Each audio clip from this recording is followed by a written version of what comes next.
Bismillahirrahmanirrahim.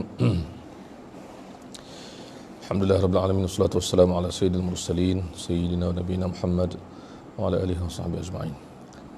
Alhamdulillah, pada malam ini insya-Allah kita dapat bertemu lagi dalam siri pengajian di Tirmizi Center, dan kita doakan semoga Tirmizi Center akan terus menyediakan pengajian-pengajian dan meramaikan lagi insya-Allah tenaga pengajar dan subjek yang diajar. Mic. Ada mic. Kena on dulu. Mic. Ada tak ada guna ni. Guna mic yang ni je. Tapi kena on dulu. Nak on dulu. Kat dalam kena on kat dalam. Jadi insya-Allah di antara kelas-kelas pengajian yang kita jalankan ialah contoh daripada malam ini, biasanya kita akan baca satu kitab, iaitu Al-Adabul Mufrad ataupun Al-Adab yang dikarang oleh Imam Al-Hafiz Muhammad bin Ismail Al-Bukhari rahimahullah, Imam Al-Bukhari yang terkenal. Kemudian insya-Allah pada malam ini kita akan tambah, insya-Allah kita akan tambah satu lagi kitab. Bermakna setiap Isnin insya-Allah, kalau tidak ada apa-apa perkara yang menyebabkan ditangguh, kita akan membaca bersama, iaitu kitab Al-Adabul Mufrad dan juga kitab Sahih Al-Jami' As-Sahih, kedua-duanya karya Imam Al-Bukhari rahimahullah. Jadi Isnin malam insya-Allah sahabat-sahabat yang mengikuti akan dapat ikuti pengajian dua kitab Imam Al-Bukhari, dan antara tujuan utama saya buka kitab Sahih Bukhari ini ialah kerana saranan daripada salah seorang guru kita yang baru-baru ini datang ke Malaysia dan merasmikan markas kita. Sebelum tu merasmikan, kemudian datang lagi pada tahun ini untuk pengajian. Beliau pernah berpesan kepada saya untuk membuka pengajian Sahih Bukhari. Bukanlah maksud kita ni layak untuk huraikan, tapi kita cuba untuk berkongsi apa yang kita tahu, dan pengajian ni bila dibuka maka akan memberi manfaat kepada orang yang ingin tahu. Jadi alhamdulillah, dan dari segi sanad kepada Imam Al-Bukhari, alhamdulillah saya telah meriwayatkan dengan sanad kitab ini daripada beberapa orang guru. Insya-Allah kalau tak salah saya dah ada catatkan dalam beberapa kitab. Insya-Allah kita akan lihat bersama insya-Allah. Cuba tengok sekejap, ini jilid 3. Tak apa, anda baca insya-Allah. Anda ambil kitab lain. Jadi insya-Allah kita akan mulakan. Kita akan bacakan hadis-hadis dia, dan caranya ialah kita akan huraikan yang agak sederhana, ringkas, apa yang saya mampu dan apa yang sesuai dengan masa yang ada. Kita akan huraikan Sahih Bukhari dulu, kemudian kita akan pergi kepada kitab Al-Adabul Mufrad insya-Allah. Jadi kita insya-Allah kita mula bacakan kitab Sahih Bukhari. Baik. Bismillahirrahmanirrahim. Qala Syekh Imam Al-Hafiz Abu Abdullah Muhammad bin Ismail ibn Ibrahim ibn Mughirah Al-Bukhari rahimahullah ta'ala. Rahimahullah. Amin. Kaifa kana bada'ul wahyi Bad'u. Kana bada'ul wahyi ila Rasulullah sallallahu alaihi wasallam. Wa qawlullahi jalla dhikruhu inna awhayna ilayka kama awhayna ila Nuhin wan nabiyyina min ba'di. Baik. Jadi Imam Al-Bukhari mula ataupun kita kata bahagian pertama dalam Sahih Bukhari ini ialah tentang bagaimana bermulanya wahyu. Jadi kita sedia maklum bahawa kitab-kitab hadis permulaannya pelbagai. Kalau 6 kita hadis yang utama, 6 hadis yang berbeza. Itu cara dia, ataupun 6 pembukaan yang berbeza.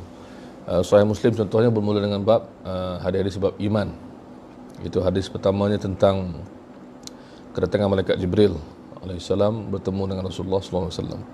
Kemudian kalau kita lihat kitab Sunan, Tirmizi mula dengan bab wudu, An-Nasa'i juga bab wudu, Sunan Nasa'i.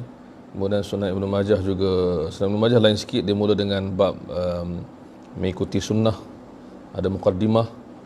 Kemudian Sahih ataupun Sunan Abi Daud mula dengan bab wudu juga, bab bersuci. Manakala Imam Al-Bukhari belum lagi masuk bab bersuci, beliau mulakan dengan bab permulaan wahyu. Kemudian beliau turuti dengan iman, kemudian ilmu, kemudian baru kita panggil bab-bab bersuci. Ini cara masing-masing, kehebatan, keunikan masing-masing kitab-kitab yang utama. Maka dimulai dengan permulaan wahyu. Dan dia permulaan setiap bab itu kadang-kadang beliau buat sebegini, iaitu buat ada ayat Quran. So mula dengan ayat Quran ataupun tajuk, kemudian ada ayat Quran, kemudian hadis.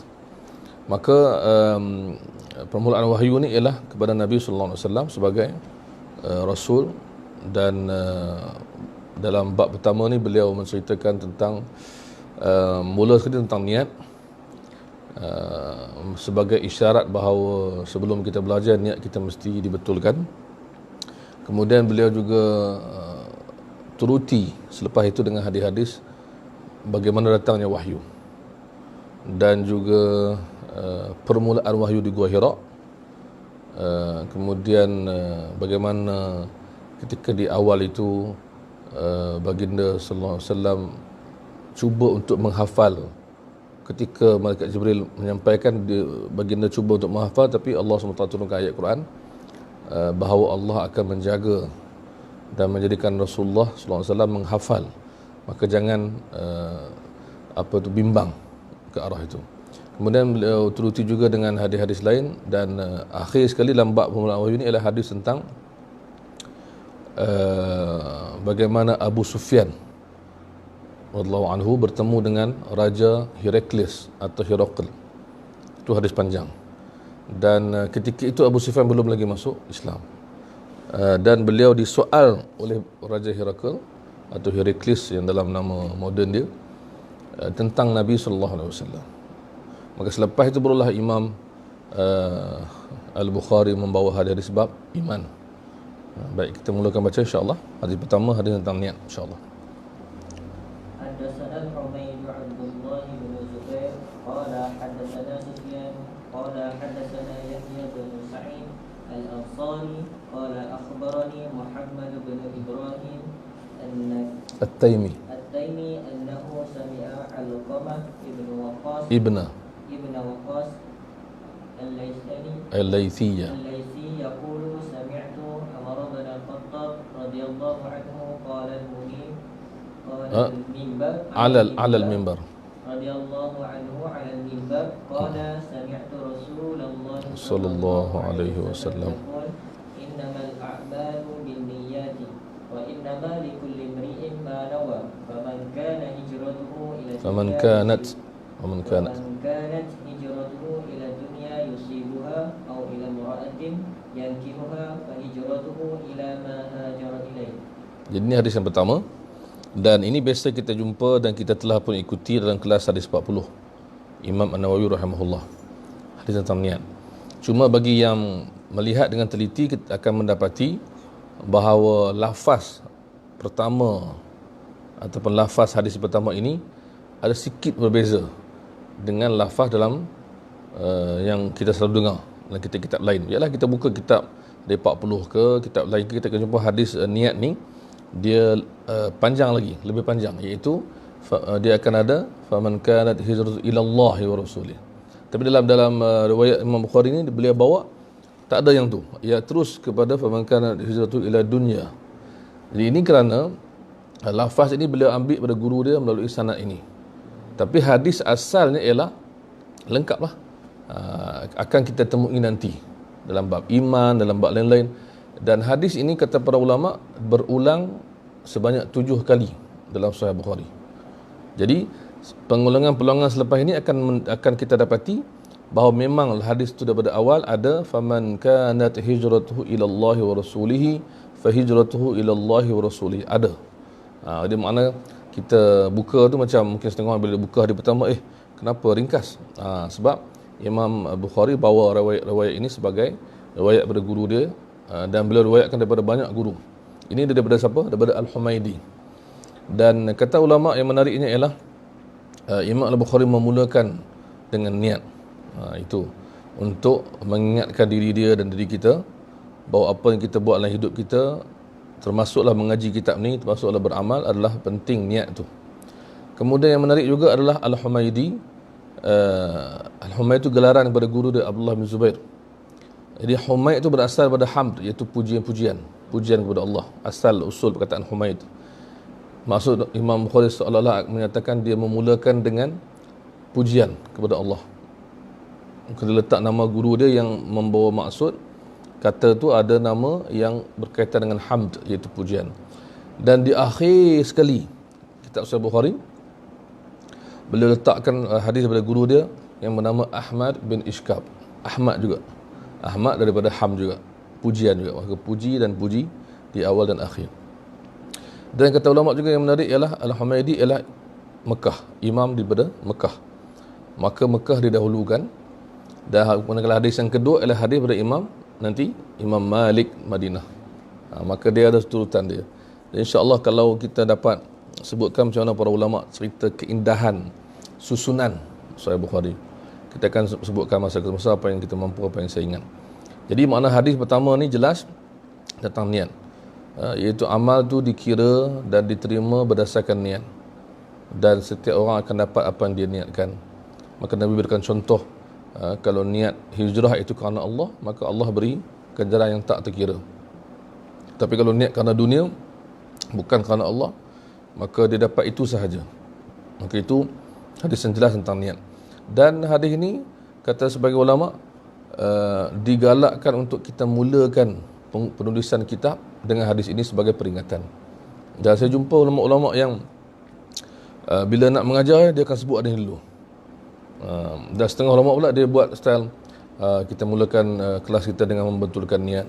Jadi benda ni di awal, elok di awal. Dan imam besar seperti imam lain, Imam An-Nawawi contohnya memulakan kitab ada 40 dengan hadis ni. Kitab Riyadhus Salihin pun dimulakan dengan hadis itu juga.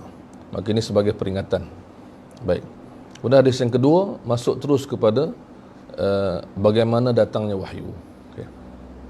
Haddatsana Abdullah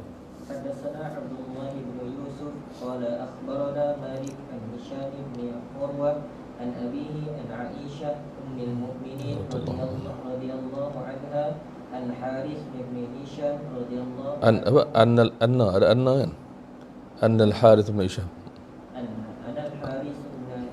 الحارث بن هشام رضي الله عنه سأل رسول الله صلى الله عليه وسلم فقال يا رسول الله كيف يأتيك الوحي فقال رسول الله صلى الله عليه وسلم أحيانا يأتيني مثل صلصلة جرس صلصلة الجرس جرس مثل صلصلة الجرس وهو أشده علي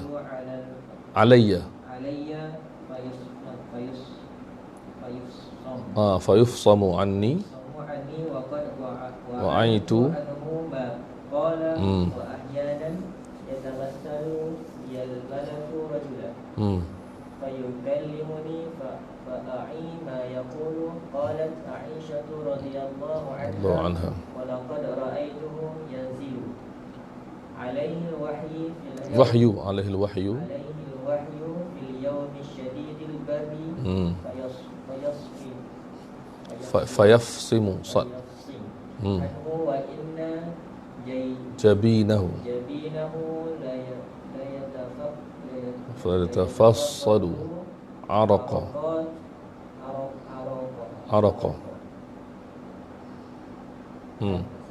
Okey, hadis yang kedua. Jadi hadis pertama tadi kita faham juga ada yang kita nak sebutkan juga. Hadis pertama tadi ialah Sayyidina Umar. Kan? Sayyidina Umar bin Khattab khalifah yang kedua, bapa mertua Rasulullah sallallahu alaihi wasallam, kerana beliau mengahwilkan anaknya iaitu Hafsah, salah seorang isteri baginda sallallahu alaihi wasallam. Dan Sayyidina Umar ini kita faham bahawa banyak kelebihan dan fadilat dia. Di antaranya ialah yang kita akan baca dalam Sahih Bukhari juga, iaitu bagaimana beliau Rasulullah SAW ibaratkan jumpa ataupun temui dalam mimpi. Di antara mimpi yang ada dalam Sahih Bukhari, insya-Allah kita akan jumpa nanti, bagaimana Nabi bermimpi tentang diri dia. Nabi melihat ramai orang berpakaian, tapi pakaian Umar labuh. Maka Nabi huraikan hadis itu dengan maksud agamanya penuh. Kemudian yang kedua, Nabi bermimpi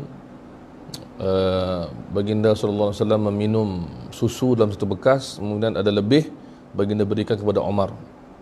Nabi huraikan maksud dia ialah itulah ilmu. Kemudian satu lagi mimpi, semua dalam Sahih Bukhari. Satu lagi mimpi ialah baginda sallallahu alaihi wasallam bermimpi bertemu istana yang indah di syurga. Kemudian ia merupakan istana, diberitahu kepada Nabi sallallahu alaihi wasallam bahawa ia adalah istana Sayyidina Umar. Jadi Umar bin Khattab, Abu Hafs Amirul Mukminin, Abu Umar bin Khattab ni seorang yang terkenal, yang mana mempertahankan Islam, sehingga Ibnu Mas'ud berkata sejak Umar masuk Islam, Islam itu jadi gah, jadi mulia, jadi kuat. Dan kita sedia maklum bahawa Sayyidina Umar meninggal pada tahun 23 Hijrah, syahid, dibunuh oleh seorang hamba yang kafir yang diupah untuk membunuh beliau, menyamar berada dalam saf solat, menikam beliau dari belakang. Dan kita tahu bahawa ketika Umar merasai dia akan meninggal dunia, dia telah meminta anaknya Abdullah bin Umar untuk minta izin kepada Sayyidatina Aisyah radhiyallahu anha untuk dikebumikan di sebelah Rasulullah sallallahu alaihi wasallam dan Abu Bakar As-Siddiq. Maka Aisyah kata, aku telah simpan tempat itu untukku, tapi aku tahu bagaimana Umar ini di sisi Nabi, maka aku izinkan. Maka Umar kata Alhamdulillah, dan dia pesan lagi pada anak dia, kalau selepas ayah dah meninggal dunia, dah dibawa jenazah ayah ke depan rumah Aisyah itu, ke tempat makam Nabi itu, minta izin sekali lagi. Dan Aisyah izinkan. Dan budak atau hamba yang membunuh Umar itu, yang tikam Umar itu, dia juga telah menikam beberapa orang sahabat yang lain. Dan akhirnya dicampakkan kain ke atas dia, dan dia rasa dia nak ditangkap, dia bunuh diri dia sendiri. Radhiyallahu anhu, Sayyidina Umar radhiyallahu anhu. Kemudian Aisyah radhiyallahu anha dalam hadis yang kedua. Baik, hadis kedua ni cerita dia ialah Aisyah cerita. Hadis ni hadis Imam Malik. Ya, riwayat Imam Malik daripada Hisham bin Urwah, daripada ayahnya Urwah, daripada Aisyah. Tadi kita ambil daripada Abdullah bin Zubair, kan, daripada Sufyan, daripada Yahya bin Sa'id al-Ansari, Ibrahim al-Taimi, Al-Qamah al-Laythi, Umar bin Khattab. So semua ini ialah sanad. Maksud Imam Bukhari ketika itu, di waktu itu, bila buat kitab, kena ada benda ni. Di zaman sekarang mungkin orang ringkaskan, atau di zaman selepas Imam Bukhari, kita dapati imam-imam hadis buat kitab, dia ringkaskan, kan, itu tak apa. Tapi kalaulah, maksudnya kalau bagi yang berminat untuk belajar, kita boleh cari biodata nama-nama ni. Inilah nama-nama mereka yang memelihara hadis Nabi untuk kita. Sampaikan setengah ulama kata, inilah ayah-ayah kita, datuk-datuk kita dalam ilmu, yang menjaga ilmu tu untuk kita. Baik. Kemudian hadis ni sampai pada Aisyah radhiyallahu anha. Urwah bin Zubair, murid daripada Aisyah, itu adalah anak saudara dia. Ni dia begitu, Hisham bin Urwah ambil daripada ayahnya. Ayah dia siapa? Urwah bin Zubair, anak saudara Sayyidatina Aisyah. Maka dia antara orang yang kanan belajar dengan Sayyidatina Aisyah. Baik. Dia kata Al-Harith bin Hisham datang jumpa Nabi sallallahu alaihi wasallam dan bertanya, siapa Al-Harith bin Hisham ni? Dia adalah saudara kepada Amr bin Hisham. Siapa Amr bin Hisham? Abu Jahal. Ni saudara Abu Jahal. Saya tak tahulah adik ke abang. Ni saudara dia. So saudara dia masuk Islam. Ini Harith bin Hisham ni saudara Abu Jahal. Abu Jahal nama dia Amru. Sebab tu ada hadis doa Nabi SAW, Islamkan antara dua Umar. Maksudnya Umar bin Khattab ataupun Amr bin Hisham. Umar juga sebab dia Ain Mim Ra tu. Itu maksud. Maka Harith bin Hisham tanya, "Ya Rasulullah, wahai Rasulullah, kaifa ya'tikal wahyi?" Bagaimana datang wahyu kepadamu Rasulullah? Maksudnya cara ataupun apa yang Nabi rasa. Itu maksudnya. Maka Nabi cerita dua bentuk. Nabi kata yang pertama, mithla salatil jaras, seperti Nabi dengar bunyi yang kuat seperti besi yang berlaga. Jaras ni terjemahan sekarang ni loceng. Loceng tu kan besi dengan besi dia bunyi kan. Jadi ini adalah kata para ulama, besi dengan besi bunyi dan dia bergema. Bunyi yang cukup kuat, yang selepas bunyi yang bergema kuat ni datanglah wahyu. Maksud baginda sallallahu alaihi wasallam dengar. Baginda seorang saya dengar bunyi besi dengan besi bertemu. Macam mana bunyi wallahu a'lam. Bukan mesti bunyi macam loceng banyak-banyak tu. Itu yang kita dengar loceng. Ini adalah lebih kepada besi dengan besi bunyi bergema. Lepas habis bergema tu datang wahyu. Itu maksud dia. Dan Nabi kata wa huwa ashadduhu alayya. Berat, itu yang paling berat. Maksud Nabi masa tu rasa dan terima, dan ini biasa dilihat oleh para sahabat. Dalam hadis yang lain kita akan dapati bahawa tiba-tiba Nabi diam. Tiba-tiba Nabi berhenti. Sayyidina Umar pernah naik unta sebelah Nabi SAW. Lepas tu dia bagi salam, Nabi tak jawab. Dia cakap lagi, Nabi tak jawab. Dia pun takut Nabi marah, dia pergi depan. Sedangkan masa tu Nabi tak dapat wahyu. Kan? Jadi makna dalam hadis ni wahyu datang, Nabi SAW dengar, dan dia dapat wahyu yang jelas. Itu maksud. So banyak cara Nabi ceritakan satu yang ni. Yang kedua, Nabi selepas tu kadang-kadang yatamathalu liyal malaku rajula. Malaikat tu merupakan malaikat Jibril menjelma sebagai seorang lelaki. Ini dilihat juga oleh sahabat. Maksudnya sahabat tengok, siapa tu datang jumpa Nabi SAW. Lepas tu pula dia tahu, oh Jibril. Macam dalam kisah yang kita belajar tu lah, yang hadis Jibril tu kan. Akan ada nanti kita jumpa hadis tu dalam bab iman, dalam Sahih Muslim, hadis pertama. Dalam hadis 45 Nawawi, hadis kedua, iaitu Jibril datang, lelaki yang tak dikenali. Indah pakaian dia, indah rambut dia. Itulah Jibril. Kemudian ada ketikanya Jibril datang dalam bentuk macam sahabat lain muka dia. Seperti sahabat bernama Dihyah bin Khalifah Al-Kalbi. Dihyah. Macam dia pula. Kadang-kadang Jibril datang, orang tak nampak.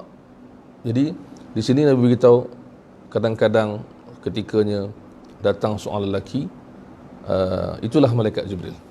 Maka aku dapat wahyu daripadanya. Kemudian Aisyah sambung kat ujung, aku pernah melihat baginda sallallahu alaihi wasallam pada hari yang fil yaumish syadidil bard, pada hari yang sejuk, yang sangat sejuk. Diturun wahyu pada baginda sallallahu alaihi wasallam pada hari yang sangat sejuk, tapi dahinya memercik peluh. La yatafassadu araqa, peluh mencurah-curah keluar. Jadi mana wahyu ni panasnya, beratnya, susahnya. Betul. Berat, kadang-kadang berat tu dirasai oleh sahabat. Nabi pernah duduk bersila, lepas tu sahabat di atas paha sahabat. Saya tak ingat sahabat Jabir bin Abdullah ke siapa.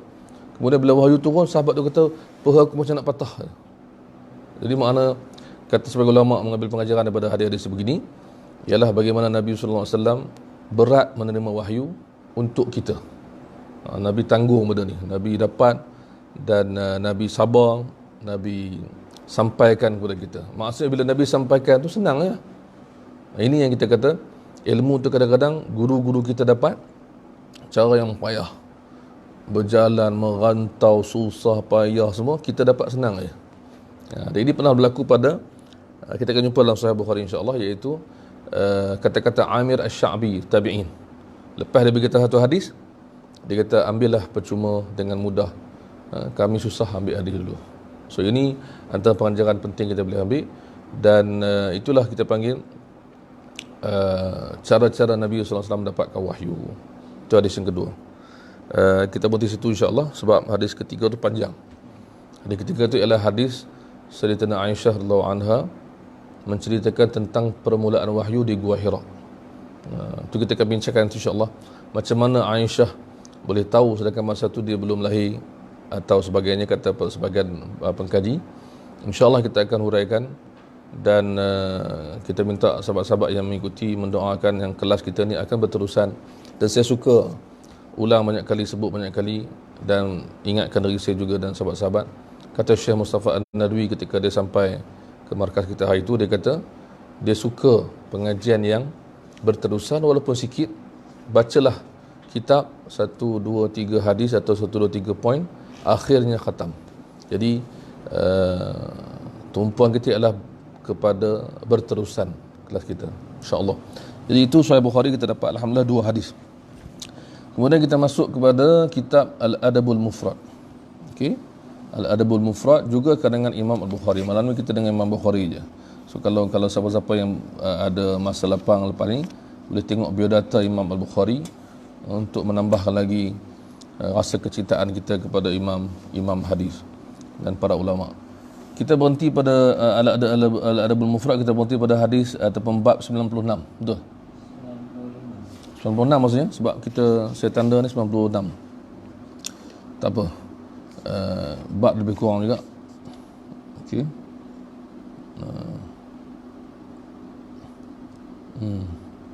95, 96? Belum baca lagi? Dah baca satu. Oh, ada 2 hadisnya? Oh, okey. Anda baca terjemahan dia, insya-Allah. Anda baca Arab dia, anda baca terjemahan sebab kita nak dapatkan untuk sahabat-sahabat kita dengar. Bukhari pun rasa kita akan datang, kita baca terjemahan lah. Anda baca Arab, anda baca terjemahan. Itu. Baik, kata Imam Al-Bukhari rahimahullah dalam kitab Al-Adabul Mufrad, hadis nombor 188. Hadatsana Sa'id bin Sulaiman qala hadatsana Marwan bin Muawiyah qala hadatsana Al-Fadl bin Mubashshir qala sami'tu Jabir bin Abdullah yaqul radhiyallahu anhuma يقول كان النبي صلى الله عليه وسلم يوصي بالمملوكين خيرا ويقول أطعموهم مما تأكلون وألبسوهم من لبوسكم ولا تعذبوا خلق الله عز وجل. Baca teks dia, terjemahan teks. Jabir bin Abdullah radhiyallahu anhu, dia berkata, adalah Nabi sallallahu alaihi wasallam. Terdekat sikit dengan mic, beri kuat sikit.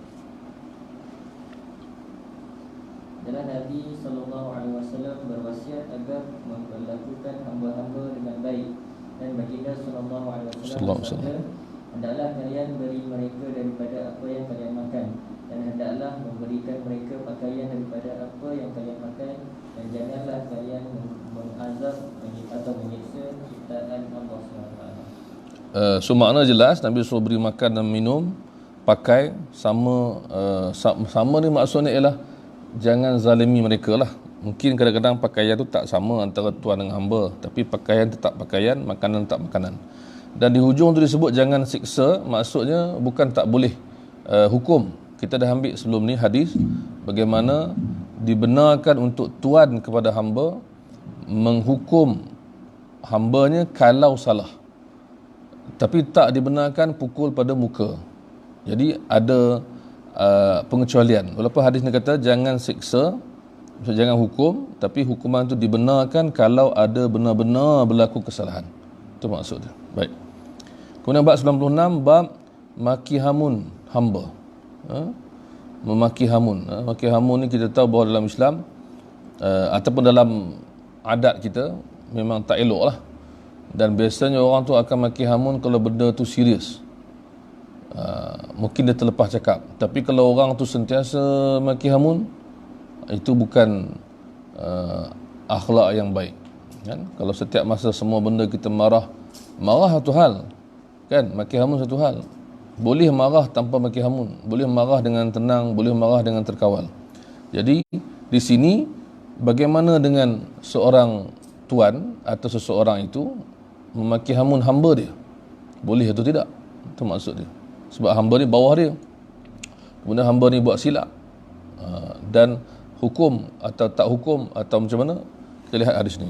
Kata Imam Bukhari, hadatsana Adam qala hadatsana Syu'bah qala hadatsana Wasil al-Ahdab قال سمعت المعرور بن سويد يقول رأيت أبا ذر وعليه حلة أبا ذر الله عنه وعليه حلة وعلى غلامه حلة فسألناه عن ذلك فقال إني ساببت رجلا فشكاني إلى النبي صلى الله عليه وسلم فقال لي النبي صلى الله عليه وسلم أعيرته بأمه قلت نعم ثم قال إن إخوانكم خوالكم جعلهم الله تحت أيديكم فمن كان أخوه تحت يديه فليطعمه مما يأكل وليلبسه مما يلبس ولا تكلفوهم ما يغلبهم فإن كلفتموهم ما يغلبهم فأعينوهم. Masya Allah.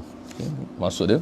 Daripada Al-Ma'rur Ibn Suwaid, beliau berkata, aku telah melihat Abu Zar radhiyallahu anhu memakai hullah, itu sejenis pakaian, dan hambanya juga memakai hullah. Maksudnya dia boleh pakai dua lapis, tapi dia bagi satu dekat hamba dia. Itu maksud dia, sepasang pakaian. Maka kami pun bertanya tentang apa yang demikian itu. Lalu beliau telah menjawab, sesungguhnya aku telah mencaci maki seorang lelaki, lalu dia telah mengadu perbuatanku kepada Nabi SAW. Dikatakan bahawa orang yang dia marah dan kutuk ni adalah Bilal bin Rabah. Itu sebagai ulama huraikan. Bukan maksud maki hamun ni perangai sahabat. Tak, maki hamun ni ada level dia. Mungkin dia cakap tu ialah macam bahasa kita, maki hamun ni ada keluar dengan nama binatang lah apa semua kan. Maki hamun dalam bahasa Arab lain pula. Dia daripada sekecil-kecil kita marah sampai sebesar-besar kita marah. Jadi sebagai ulama mengatakan bahawa Abu Zar terlepas cakap dengan Bilal bila dia kata, wahai anak wanita yang hitam. Jadi dia terlepas cakap. So bukan maksud dia maki hamun macam setengah orang maki hamun ni kan, sampai keluar kata-kata Masya Allah. Tapi katakan telah menyebabkan Bilal ni sedih. Maka disebut tadi Bilal mengadu kat Nabi kan. Sambung. Maka Nabi SAW telah bersabda kepadaku, apakah engkau telah mencercanya dengan menyebut ibunya? Aku menjawab, ya. Kemudian Nabi SAW telah bersabda, sesungguhnya hamba, iaitu pelayan atau pembantu, adalah saudara kalian. Saudara kita sebenarnya. Walaupun dia hamba, dia tetap saudara kita. Okey. Allah Ta'ala telah menjadikan mereka berada di bawah kekuasaan atau tanggungjawab kalian. Maka barang siapa yang adalah saudaranya di bawah kekuasaannya, maka hendaklah dia memberinya makan daripada apa yang dia makan, dan memberinya pakai daripada apa yang dia pakai, dan jangan dibebankan mereka apa yang memberatkan mereka. Jika sekiranya kalian membebankan mereka barang yang memberatkan mereka, maka bantulah mereka. Cantik pesan Nabi. Dan yang menarik juga adalah Abu Zar mengaku. Maksud sahabat Nabi ni dia minta maaf, dia mengaku saya salah Rasulullah. Maka Nabi pesan, maka itulah sebab awal-awal hadis tadi dilihat Abu Zar pakai baju sama dengan hamba dia. Jadi orang datang rumah dia heran, ini kan bukan ke ini hamba kau, kenapa pakai baju sama ni? Maksudnya baju yang orang panggil nilai dia sama. Itu maksudnya. Jadi ini kita panggil akhlak yang tinggi yang Nabi suruh. Dan Nabi sebut apa yang menarik? Nabi kata Allah jadikan mereka di bawah kamu. Maksudnya engkau memiliki mereka, walaupun engkau beli mereka dengan duit engkau, tapi Allah yang telah menjadikan kau dapat membeli mereka. So ini satu benda besar kita kena ingatlah hidup kita, dipesal oleh para ulama kita, iaitu apa sahaja yang kita ada semuanya Allah yang punya. Termasuklah soal keagamaan. Kalau Allah takdirkan kita orang yang baik, tidak meninggalkan solat, menjaga adab, mengaji atau beramal, semuanya Allah yang bagi. Maka kembalikan balik kepada Allah, alhamdulillah. Syukur tu tak putus-putus daripada kita. Jangan kita lupa sehingga kita merendah-rendah atau memandang rendah kepada orang lain. Baik. Bab 97 ialah bab hal yu'inu 'abdahu, bagaimana seorang tuan adakah dia patut membantu hambanya. Maksudnya Imam Al-Bukhari pecahkan lagi tajuk tu. Dalam hadis tadi dalam bab sebenarnya bab 96, apa tajuk bab dia? Soal maki hamun. 95 pakaian. 97 ni dia cerita pasal membantu hamba. Benda yang lebih kurang sama, tetapi dia nak fokus, nak tekankan. Itu maksud dia. Kata Imam Al-Bukhari, hadatsana Adam qala hadatsana Syu'bah قال حدثنا أبو بشر قال سمعت سلام بن عمرو يحدث عن رجل من أصحاب النبي صلى الله عليه وسلم قال النبي صلى الله عليه وسلم أرقاؤكم إخوانكم فأحسنوا إليهم. Betul? Ariqaukum. Ariqakum. Tak ada hamzah. Sini ada hamzah. Ariqaukum ikhwanukum. فأحسنوا إليهم استعينوهم على ما غلبكم وأعينوهم على ما غلبوا. Okay. Daripada Salam Ibn Amru, beliau bercerita daripada seorang lelaki daripada sahabat Nabi sallallahu alaihi wasallam. Dia telah berkata, telah bersabda Nabi sallallahu alaihi wasallam, hamba-hamba ini milik kalian adalah saudara-saudara kalian, maka berbuat baiklah kalian kepada mereka. Kalian mintalah pertolongan mereka atas apa yang memberatkan kalian, dan bantulah mereka atas apa yang memberatkan mereka. Jadi dalam hadis ini kita lihat Salam bin Amr, dia kata setelah seorang sahabat Nabi beritahu dia, ini dalam ilmu hadis, lelaki ni tak dikenali, tapi bila dia sahabat Nabi maka tak ada masalah. Itu asasnya. Tapi kalau dia bukan sahabat Nabi, para ulama hadis beri perhatian yang lebih supaya dapat diketahui siapa dia, okey tak okey, hafazan dia dan sebagainya. Tapi kalau dia kata daripada sahabat Nabi, seorang sahabat Nabi yang tak diberikan nama, tak ada masalah. Ini pun sama macam tadi. So point ni ialah mintalah bantuan mereka apa yang kamu tak dapat buat, dan tolonglah mereka apa yang mereka tak dapat buat. Maksudnya tolong disuruh oleh baginda sallallahu alaihi wasallam, tolonglah hamba. Baik. Kemudian kata Imam Al-Bukhari, hadatsana Yahya bin Sulaiman qala hadatsani Ibnu Wahb qala akhbarana Amr an Abi Yunus an Abi Hurairah radhiyallahu anhu annahu qala a'inul 'amila fi 'amalihi fa inna 'amila Allah la yakhib, ya'ni al-khadim. Daripada Abu Hurairah radhiyallahu anhu bahwasanya beliau telah berkata, bantulah kalian akan bekerja dari kerjanya, dan sesungguhnya pekerja Allah tidak akan sia-sia, yakni yang qadim. Jadi makna suruh bantu juga. Kemudian bab ke-98, bab la yukallaful 'abdu min al-'amali ma la yuti'. Tidak boleh dibebankan hamba itu pekerjaan yang dia tidak mampu buat. Kata Imam Al-Bukhari, hadatsana Abdullah bin Yazid قال حدثنا سعيد بن أبي أيوب قال حدثني ابن عجلان عن بكير بن عبد الله عن عجلان عن أبي هريرة رضي الله عنه عن النبي صلى الله عليه وسلم قال أنه قال للمملوك طعامه وكسوته ولا يكلف من العمل ما لا يطيق. Daripada Abu Hurairah radhiyallahu anhu, daripada Nabi sallallahu alaihi wasallam telah bersabda baginda sallallahu alaihi wasallam, hak bagi seorang hamba adalah makanannya, pakaiannya, dan tidak dibebani dengan kerja yang dia tidak mampu. Tak boleh bebankan.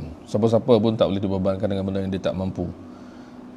Kemudian kata Imam Bukhari lagi, hadatsana Abdullah qala hadatsani Laits qala hadatsani Ibnu Ajlan an Bukair anna Ajlan Aba Muhammadin haddathahu qabla wafatihi annahu sami'a Abu Hurairah radhiyallahu anhu yaqulu qala Rasulullah sallallahu alaihi wasallam lil mamluki ta'amuhu wa kiswatuhu wa la yukallafu illa ma yutiq.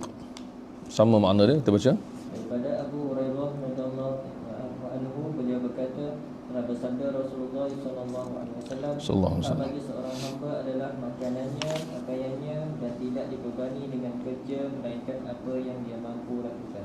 Baik. Dan hadis terakhir kita untuk malam ni insya-Allah, hadatsana Musaddad qala hadatsana Yahya 'an al-Amashi annahu qala qala Ma'rur mararna bi Abi Dzar. Ini hadis Abu Dzar yang tadi, tapi lafaz dia agak ringkas. Wa 'alaihi thawbun wa 'ala ghulamihi hullah فقلنا لو أخذت هذا وأعطيت هذا غيره كانت حلة. قال النبي صلى الله عليه وسلم إخوانكم جعلهم الله تحت أيديكم فما كان أخوه تحت يده فليطعمه مما يأكل وليلبسه مما يلبس ولا يكلفه ما يغلبه فإن كلفه ما يغلبه فليعنه عليه. Daripada Ma'rur, kami telah melewati di depan Abu Dzar dan beliau memakai baju dan hambanya memakai huilah. Lalu kami telah berkata, sekiranya engkau mengambil ini dan engkau memberikan kepadanya, yakni hamba yang lain, maka jadilah ia satu pakaian huilah. Abu Dzar berkata, saudara-saudara kalian, yakni hamba-hamba kalian adalah saudara-saudara kalian. Abu Dzar berkata apa? Abu Dzar berkata? Abu Dia sepatutnya letak Nabi SAW bersabda. Tertinggal tu. Betul letak Nabi SAW. Abu Zar berkata, Nabi SAW bersabda. Itu maksudnya. Itu kena jaga. Ini bagus juga kita baca terjemahan, kita boleh betulkan apa yang patut. Itu sabda Nabi. Abu Zar berkata, Nabi bersabda, Nabi SAW bersabda, saudara-saudara kalian, yakni hamba-hamba kalian adalah saudara-saudara kalian. Allah Ta'ala telah menjadikan mereka di bawah kekuasaan kalian. Maka barang siapa adalah ia saudaranya di bawah kekuasaannya, maka hendaklah dia memberikan makan daripada apa yang dia makan, memberinya pakai daripada apa yang dia pakai, dan tidak membebankannya apa yang memberatkannya. Kerana sekiranya dia dibebankan barang yang memberatkannya, maka bantulah dia atas meringankan bebannya. Baik, insya-Allah akan datang kita akan baca bab 99. Kita berhenti pada hadis 194, bab 98. So bab 99 akan datang ialah bab tentang bagaimana nafkah atau apa yang dikeluarkan untuk menjaga hamba dan khadamnya adalah pahala di sisi Allah Subhanahu Wa Taala. Maksudnya orang yang ada hamba, dan dalam hadis itu akan datang kita lihat juga pada suami nafkah pada isteri, semuanya mendapat pahala di sisi Allah Subhanahu Wa Taala. Baik, insya-Allah ini kita akan teruskan, maknanya pada hari Isnin insya-Allah ada rezeki kita akan teruskan. Kita akan baca dua kitab Imam Al-Bukhari, iaitu Sahih Bukhari dan juga Al-Adabul Mufrad. Wallahu a'lam. Subhanakallahumma bihamdika asyhadu an la ilaha illa anta astaghfiruka wa atubu ilaik. Bismillahirrahmanirrahim. Al-'asri innal insana lafi khusr illa alladhina amanu wa 'amilus salihati wa tawassaw bil haqqi wa tawassaw bis sabr. Assalamualaikum warahmatullahi wabarakatuh.